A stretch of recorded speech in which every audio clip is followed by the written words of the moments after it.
What's this, a planter hooked behind our tractor in the fall? We ain't never seen that on this farm before. What's going on? Well, as you can tell, the ground's looking pretty moist. We've gotten right at 2 inches of rain total over the last several days, so canola planting 2025 is officially a go.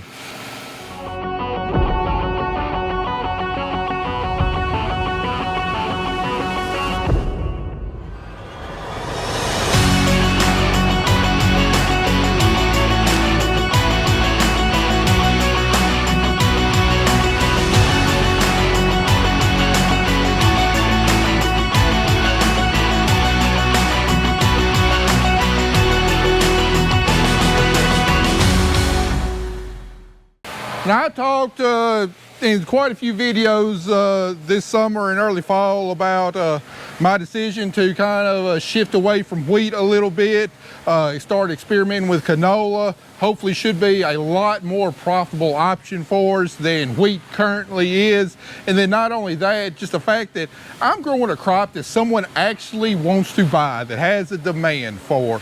Just really excited about the possibilities of canola. So back earlier this summer, made plans to plant our very first canola crop, about 60 acres and everything. Got the contract with Bungie to go ahead and do that. Got my seed ordered and everything, and then the drought hit, and it lasted, and it lasted, and it lasted. Whereas, recently, as of a week ago, I didn't even know if I'd be able to plant my canola crop because there was absolutely no moisture in the soil to get the crop germinated. And canola is not like wheat. Canola needs to be planted relatively early in the fall to ensure that there's enough fall growth to give it the winter hardiness to survive, the cold weather here all throughout the winter. And well, we hadn't gotten any rain in like 80 something days.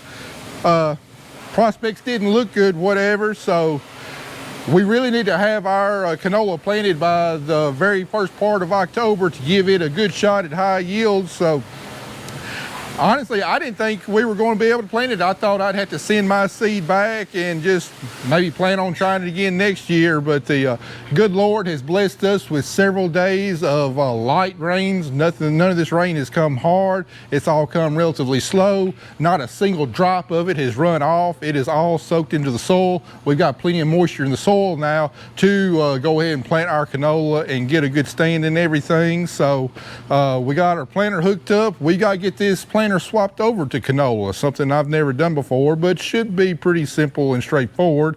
And the first thing we're going to do to set this thing up for canola is put the canola seed plates in there.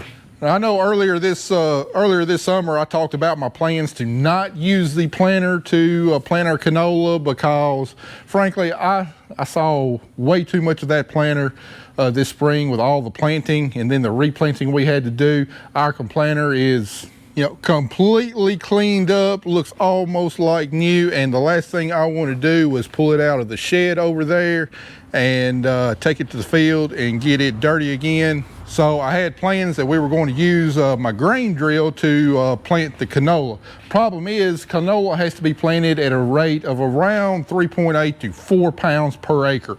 Really low rate, mainly because the seed is so freaking small.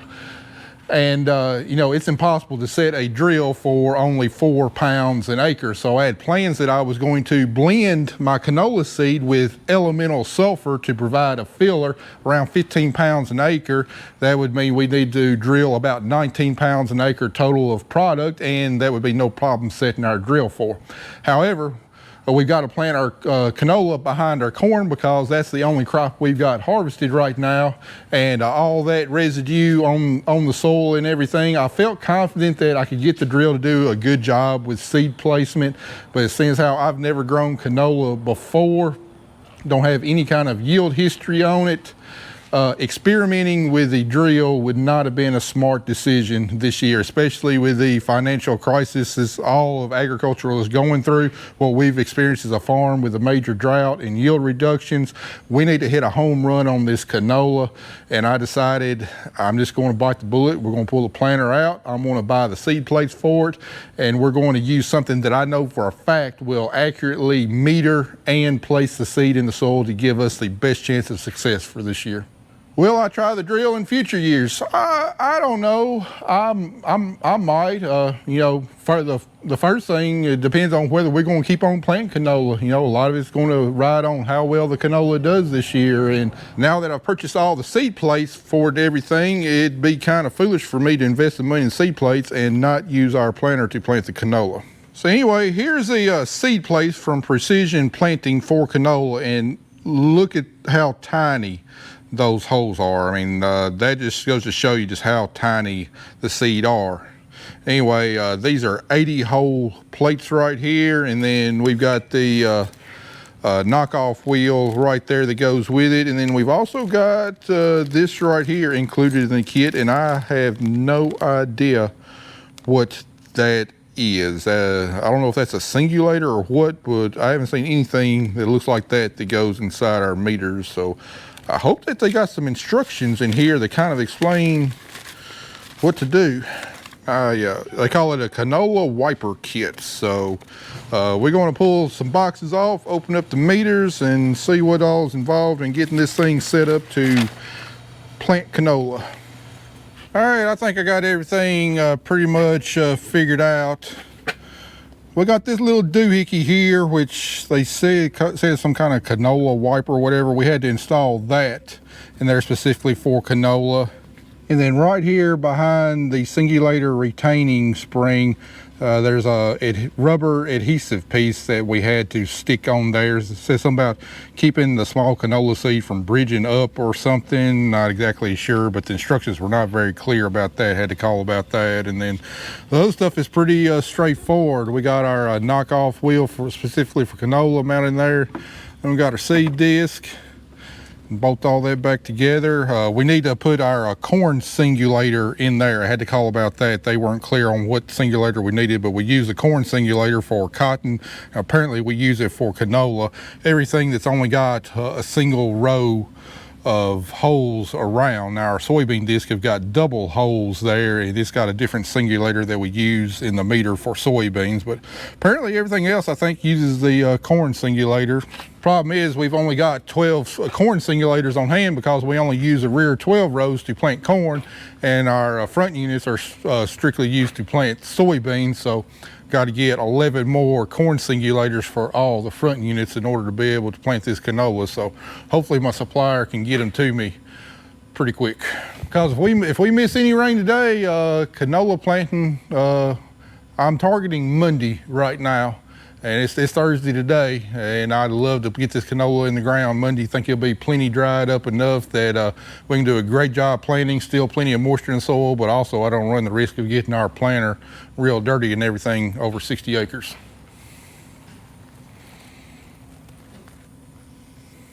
Well, sure haven't ever seen one of those on this farm before. All right, it's a few days later. The planter's completely changed over. We've gotten the Precision Planting Monitor talking to everything, checked everything out. Everything still looks like it is good to go from when we got done planting this summer. Everything is communicating with everything. So all that's left to do is open up these bags, put the seed in the planter, and go to the field, get this 2026 canola crop off to a start. All right, this is what we were trying to plant. Good Lord, that is some tiny seed right there.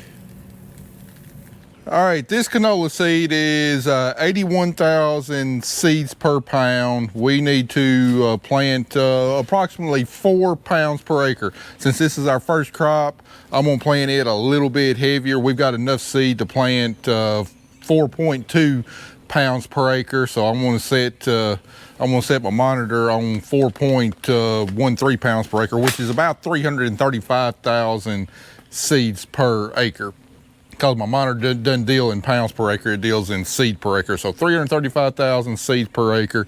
And to make this easy, we're going to be very precise on putting the right amount in each single hopper. So according to my calculations, the 59 acres we're going to have to cover, we're going to need, what did I say, 10.6 pounds in each hopper. So we got our food scale here. Set it to pounds, and we need to put in 4.6 pounds. Oh, 10.6 pounds, yeah. I'm already getting confused. It's light. This is not even 2 pounds.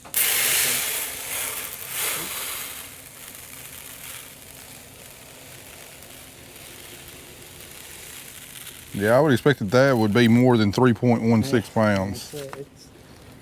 All right, that right there is 10.6 pounds. This is supposed to plant 60 acres. I think out of all the crops we plant, cottonseed goes the farthest, and I can guarantee you that amount of cottonseed in the bottom would not plant 60 acres. Not even close. All right. It's going to be a slow, tedious process of measuring it all out, but we ought to be accurate. Shouldn't have to worry about shuffling seed around as we get close and all that kind of stuff. So we're going to get all the rest of these filled up. See you at the field.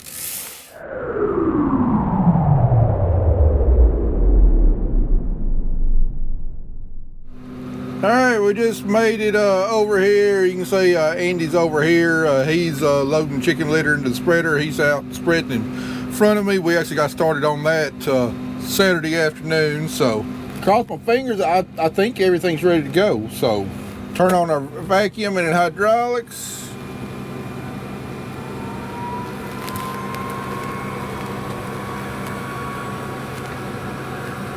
Holy crap, that's some high vacuum.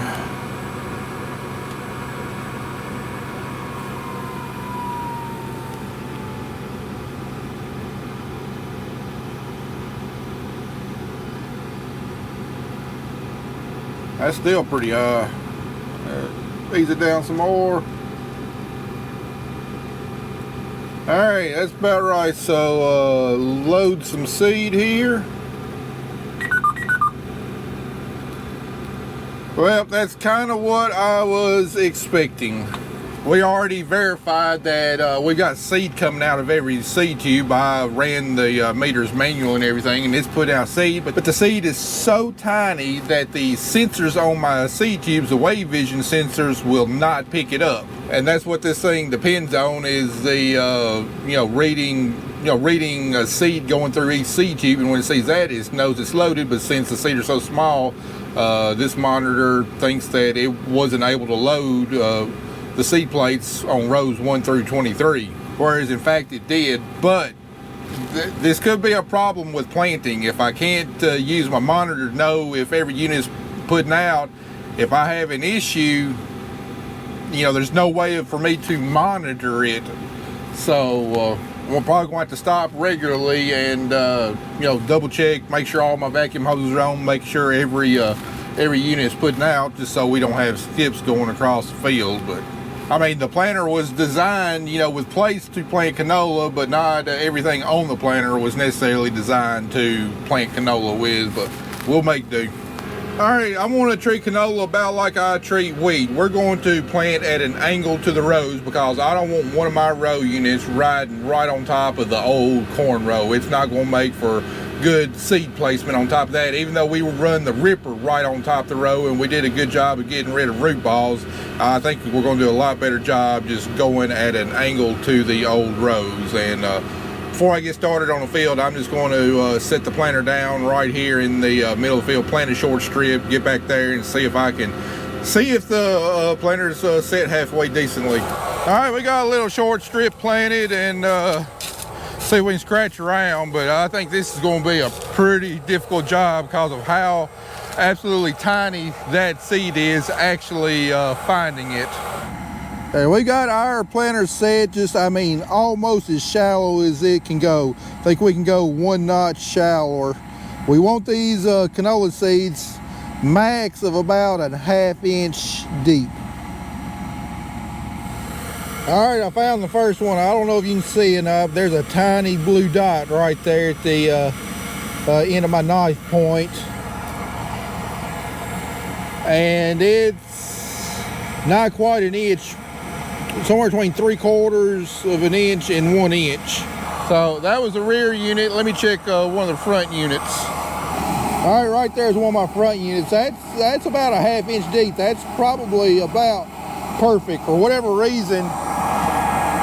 Even though I got the front units and back units the same, the front units seem to always put a seed just a little bit shallower than what the rear ones do. So I think I'm just going to have to adjust the rear ones up all the way up and leave the front ones where they're set at.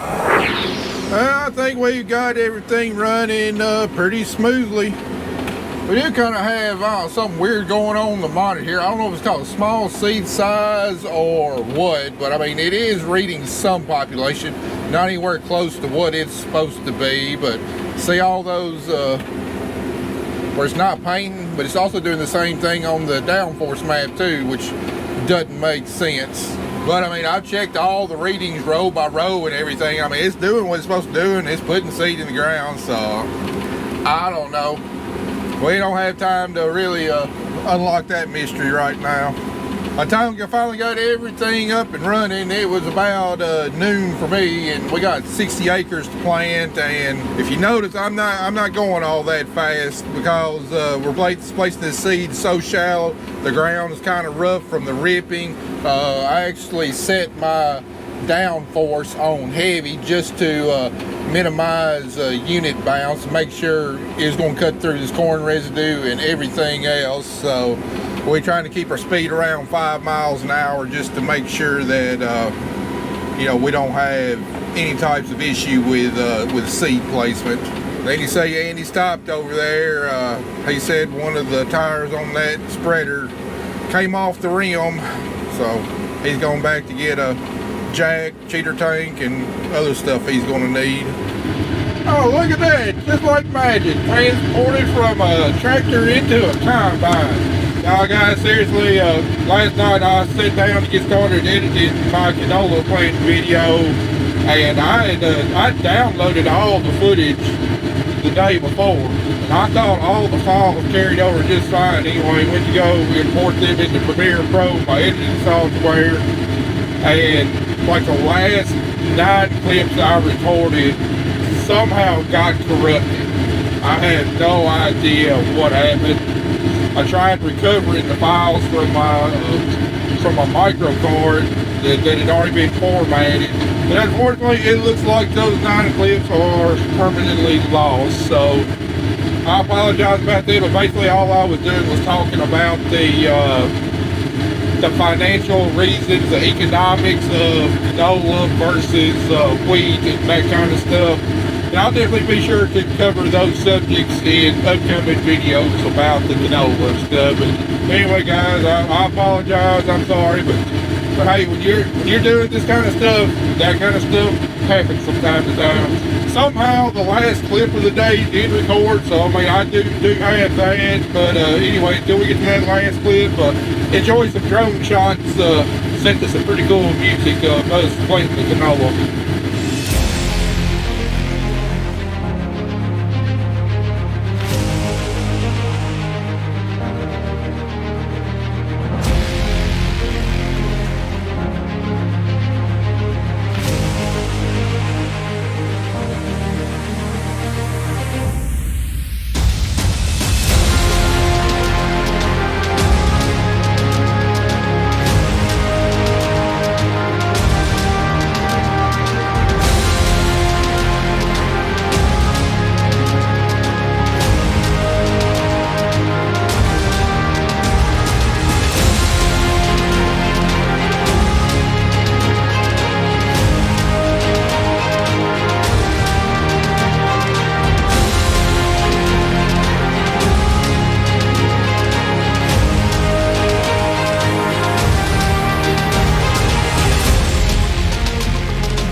we just got the last pass done. Had to get out and move the seed over between units, but that seed worked out just about right. Don't have very much at all left over.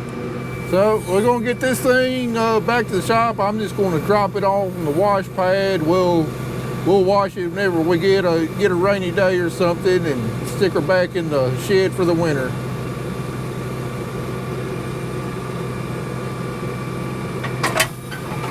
I know y'all can't see me, but anyway, the big question is all of this gonna come up? We're gonna get a good stand? Is it gonna get off to a good start? What's the winter gonna do to it? How well am I gonna manage it? How badly am I gonna screw it up? All of that remains to be seen, but I'll definitely keep you updated along the way. So I reckon, guys, this is gonna do it for this video. Go home and get some sleep. We got some soybeans to cut tomorrow. See you back out here in the morning.